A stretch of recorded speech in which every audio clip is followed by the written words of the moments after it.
All right, hello again. Thank you for joining me again. This is AirJobBossTV, and today this is a general topic of our pilot interview series, and this is about understanding the mindset of the person who's interviewing you.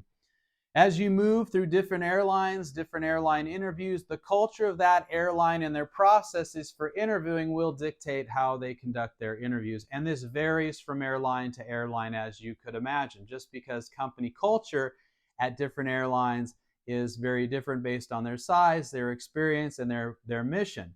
So there's a couple basic things that you need to know in general. One is that the interviewers that are speaking to you and asking you questions are not just normal pilots or HR department people. They are trained. They are specifically trained to give interviews and evaluate answers. So you have to realize that they are like the referees in a baseball game. They don't know how to field the ball, maybe. They don't know how to hit. They don't know how to run the bases or pitch, but they are experts and figuring out if that ball has crossed that strike zone.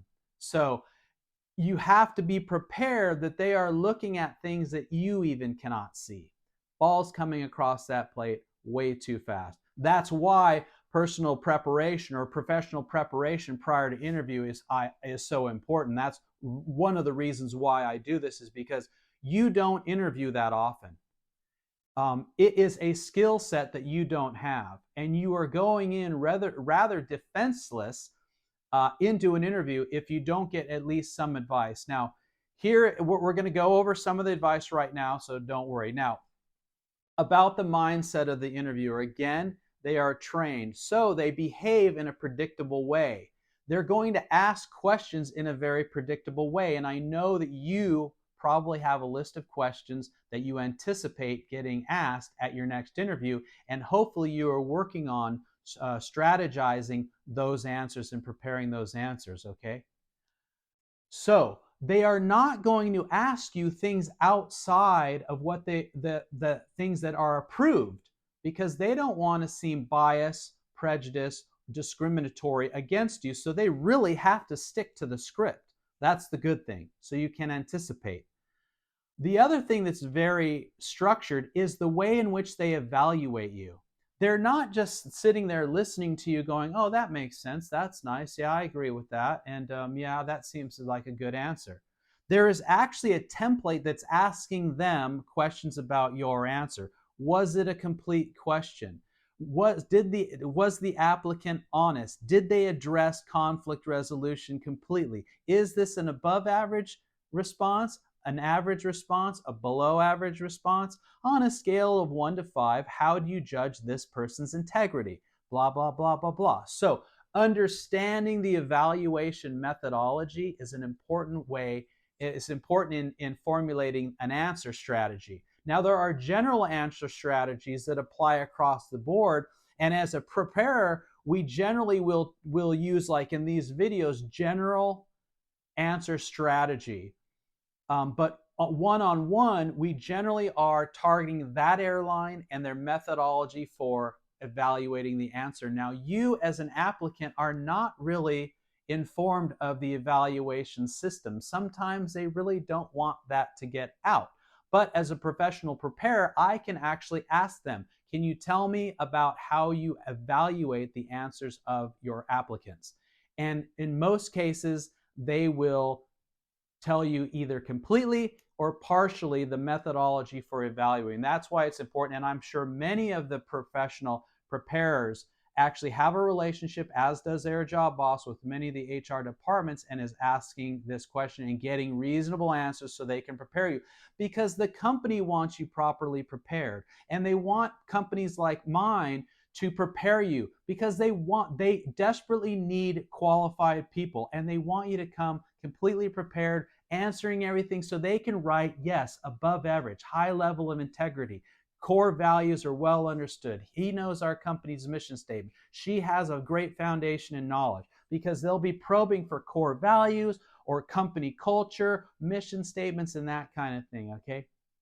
Next, the psychology of the interviewer. Interviewers, although everything is set down, they're still a human being, And that when that pen is motioning on that evaluation, they're going to start thinking to themselves, okay, is this person going to embarrass me if I recommend them? Or is my boss going to be proud of me that I wrote, yes, high level of integrity? So you're kind of playing into the psychology of that person, getting them to like you, and you're playing on their personalities and demonstrating them in a very personal way your integrity, your conflict resolution skills, your foundations of knowledge, and all those core values that they're looking for. So keep in mind that they are human. And even though they're strictly trying to evaluate you, you being likable and you being personable to them is a big, big deal, because they're worried. Am I, as a person evaluating this person, going to do this wrong? Are these people going to show up to work day one and embarrass me for hiring them? So keep that in mind and make it easy for them to say to themselves, I would be proud to recommend this person to our airline. It will look good on me when this person goes through the front door and they say, hey, who hired that person? I hired that person. Okay. That leads me to likability. Some companies value openness, joyful responses, happiness, carefree, relaxed. And then some companies appreciate more of a stoic response to questions, environment, stress.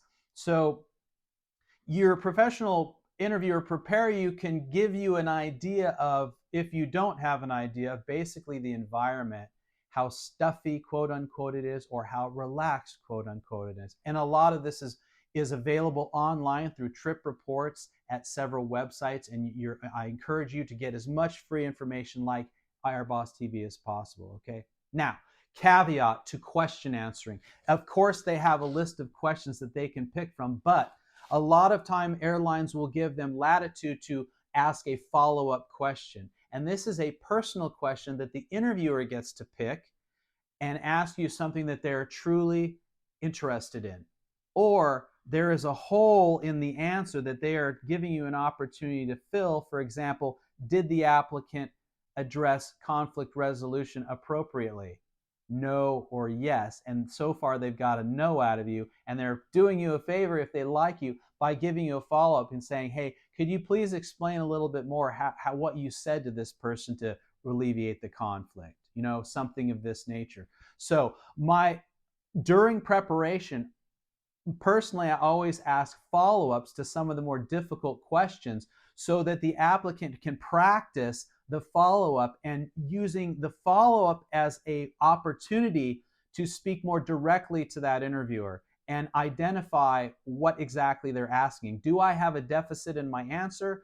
Are they happy with the answer, or are they not happy with the answer? And can I make a course correction at this time? And that comes through practice. Anyway, the follow-up is very important. You have to understand that it's their personal question, and they might be trying to help you, or they might be trying to bury you. So you got to understand where they're coming from, and proper training and practice with friends and family can help you do that, okay? That leads me to personal preparation. And at AirJobBoss, I prepare people based on specific airlines mostly, and ask them questions that they can expect from that airline, and judge them through the methodologies that I've been told are currently in place. And that is really important, why a personal one-on-one preparation can really help you. If you contrast those who have gone to a personal professional preparer and those who have not, you'll see a wide range of difference. And it's not a bad thing, because you can get a lot wrong. Okay, you can get a lot wrong and still be okay if you watch these videos and if you study a lot. It's just the person who's prepared themselves with a professional has a really good sense of the targeting. Okay, we're also able to tell you really what the core values of the hiring department are and what they're looking for as far as how the company culture works, and by talking to the people in the HR department, what works well and what does not work well, what specifically they're looking for, and what they're looking for to not see, if you will, or negatives that they see. All right.